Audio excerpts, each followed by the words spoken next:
I don't want to be like telling people that they're an alcoholic or they have a problem. I want to say I have a problem, and this is some of the things that I have experienced.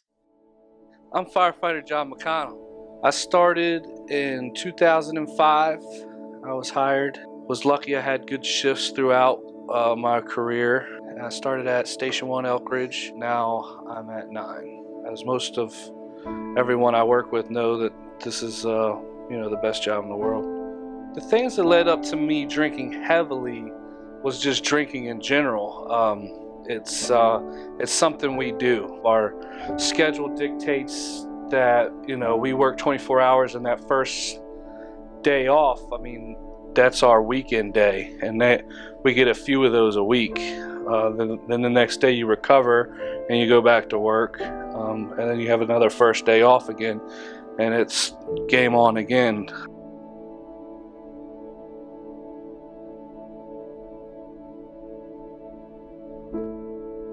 We used to get off in the mornings at 1 and go to 3 nines and drink in the morning time, even before we would head home.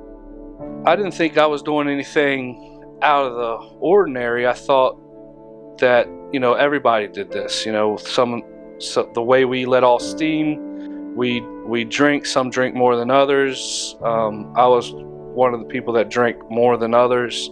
Maybe I had a bigger tolerance because I drank more often than other people, but I thought I was doing what everybody else did.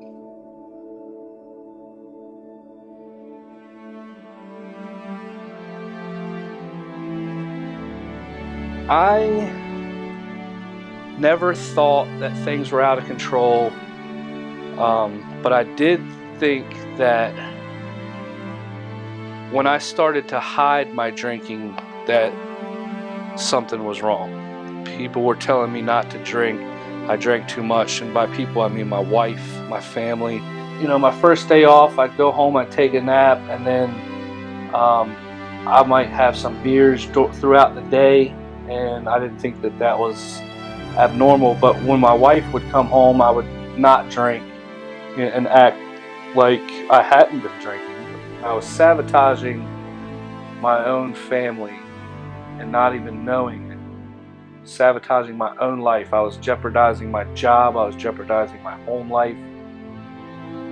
My second DUI was a big wake-up call. I mean, if it weren't for getting pulled over that night, I would still be drinking today, absolutely. Within the first 24 hours, I told the department I got a lawyer. And the lawyer suggested that I go into a program called Right Turn. And basically it's voluntary. You go and you are in a halfway house for 48 hours, which is a weekend. You pay money to do this, and you can't leave, and you basically go to AA the whole time, and you take alcohol awareness classes while you're there. And there I learned a lot about myself that I had no idea about. Like, I didn't think I was an alcoholic. There they gave some red flags, and they wrote these red flags up on the board, and they told us to write down each red flag that we've done. And the red flags were things like, have you ever thrown up from alcohol? Have you ever blacked out not knowing what happened? Have you ever finished a bottle of liquor or a case of beer or a bottle of wine by yourself? Done that. But the only things that I say that I hadn't done is I hadn't lost a job due to drinking. And it wasn't till later on to find out that that's exactly where I was headed. I would credit that program with the education about what I was going through, because my first DUI I didn't get any of that. My second one, they basically taught me about myself. I had no idea that what I was experiencing was part of alcoholism. And they didn't judge, they didn't call me an alcoholic. They simply said, hey, if you've ever done these things, maybe you have a problem, and you're in the right place to learn about how to deal with that problem. After the 48 hours, I had a 48-week course. So I almost have a year of talking about what happened to me and hearing about what happened to other people and how alcohol has affected their lives. I can say that I didn't know it at the time, but when I was drinking heavily, I would pick stupid things around the house to bicker about and fight about with my wife.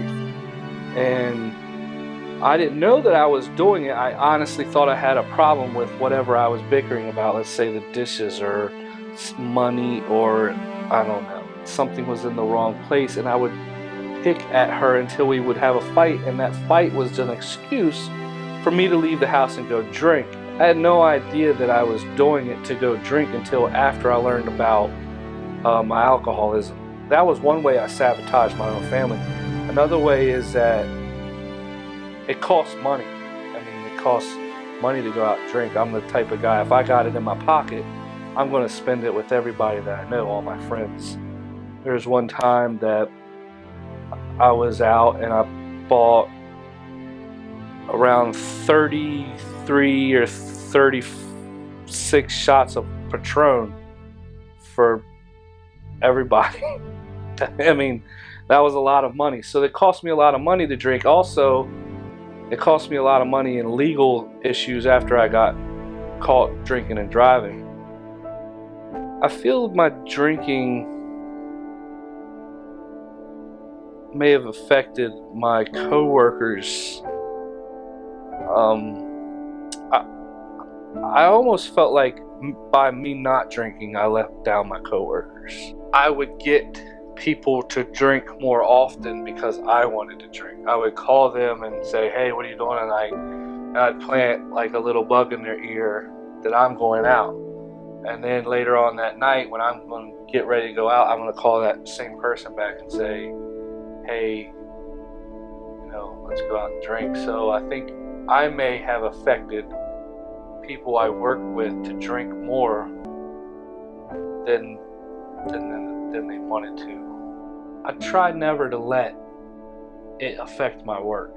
If I could say something to the department as a whole, or firefighters as a whole, I would like for people to get that they're thinking that they may have a problem, or someone has told them that their drinking is an issue, or they do things when they drink that they may not necessarily like about themselves, that they're not alone. There's people that they can talk to.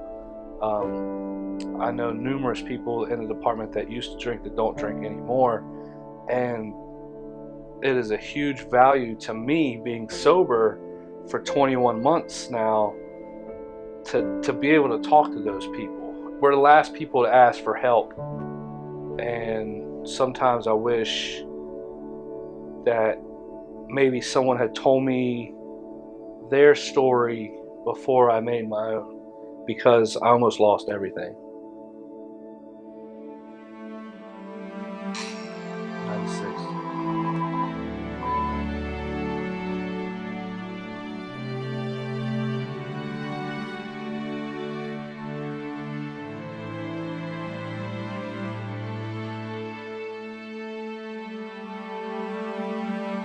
That suck or what?